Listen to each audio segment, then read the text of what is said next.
because, you know, I was at Woodstock 69, and I was at Woodstock 69, and it was a composition, and basically Woodstock is here now, and the cities are the way they are, and Wavy Gravy is what he is, or Hugh Romney is what he is, and open heart emptiness as equanimity rather than pushing, pulling, or Let's wave. It's been a long time waiting. Here we go. All right. You say, like, when you meet someone, you know, so we've already met. Yeah. And so I'm going to be singing over here with some people. And I'm sure when, you know, he goes around and gets tired of everybody smoking a lot of pot and balloons and wearing Woodstock buttons and saying, you know, this was 20 years ago, he'll want to sing and dance with everybody. Wavy, would you say for us old-timers, we must be in heaven, man? Can we one time for me? Say, we must be in heaven, man. Say it. We must be in heaven, man.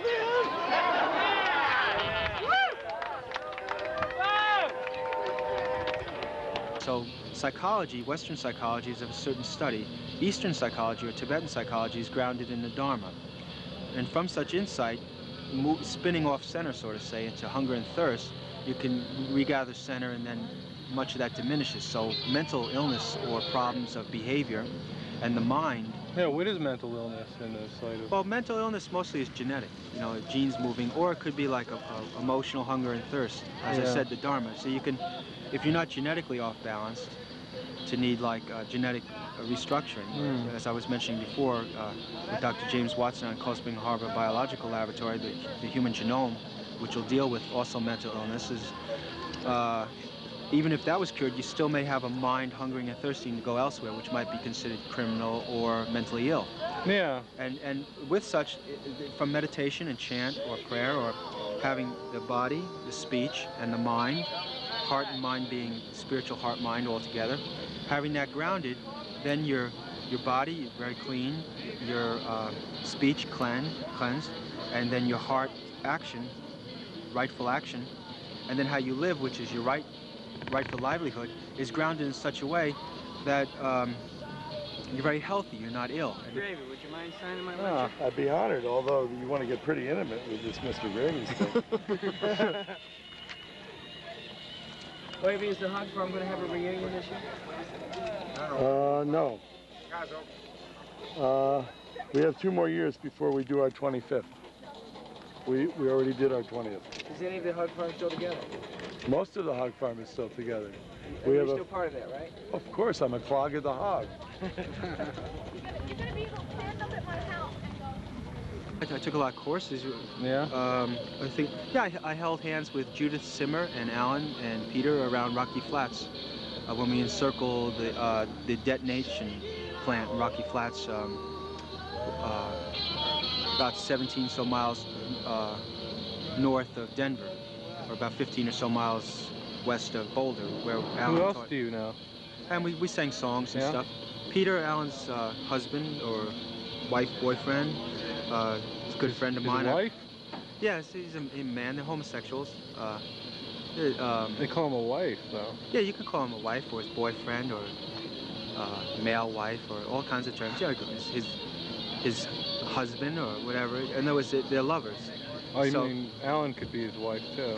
Yeah, I guess they can. I don't know. You know, I don't know what they declare themselves. I was just saying that his hailing from Whitman, his cameradian, which means one you share all with. That's a term from Whitman.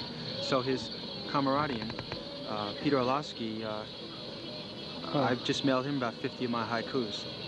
Oh, really? Which were written about genome and arcology and all that I was mentioning to the other person who interviewed me. What about? Yeah. Peter's real neat. He taught me, turned me on to Klebnikov, a great Russian poet, who spoke of visions of the future. And all right, excellent. Hi. Hi. Were you here 20 years ago? Yeah. So was I. Yeah? Yeah. What's your name? Judy Sanders. What's your name? Wavy Gravy. Pleased to You're meet Wavy you. Gravy. One of them. Oh, one of them. Wavy, what brings you back? Well, Good Morning America flew me out here, but you know, I mean, it's 20 years after. It was inevitable that I'd be here. I was here 15 years ago It was the Today Show brought me back, and they checked me into the Helmsley Palace. I woke up, I thought I was Marie Antoinette's hairdresser. I ran out of there. This time, I woke up, I was in Kutchner's.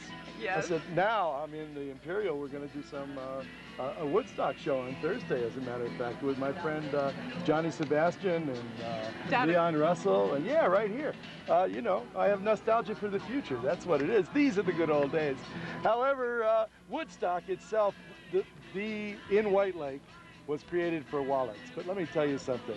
The universe sort of injected, somehow the turnstiles didn't get put up. They did a little dance. And in that dance, there was an amazing amount of spiritual energy that I think was evoked, first of all, by the rain and the mud, because this eliminated all denominators. We were all in the same mud, and we were a disaster area. I have a line in the movie, there is a little bit of heaven in every disaster area. And I think that we, as a unit, lifted ourselves up by our collective bootstraps to heaven. Wavy, I don't even need to ask you a question. You just let them roll. Who do you do it for? Channel 6, a CBS affiliate out of Albany. Albany? Well, I was born in East Greenbush. Were you really? I went to PS 16. You're kidding. Nope. People Well, great. I think William Burroughs and Ken Kesey are, to my ground, the greatest novelists. And it's very open heart ground value when you don't compare one as being greater than the other. Ken would be basically the American hero character, greatest novelist. And then William would be maybe the greatest composition, artistic structure from Byron, Geisen, I think. James Joyce? Well, I wouldn't say that, I wouldn't pull James Joyce into it, because that was the modern period. This is like, hails from basically You don't think his 1940s. stuff's a lot like Finnegan's Wake, or? Well, Finnegan's Wake is very, very vast and musical. Yeah. And Williams is like, I guess, very visual, and the cut-up method.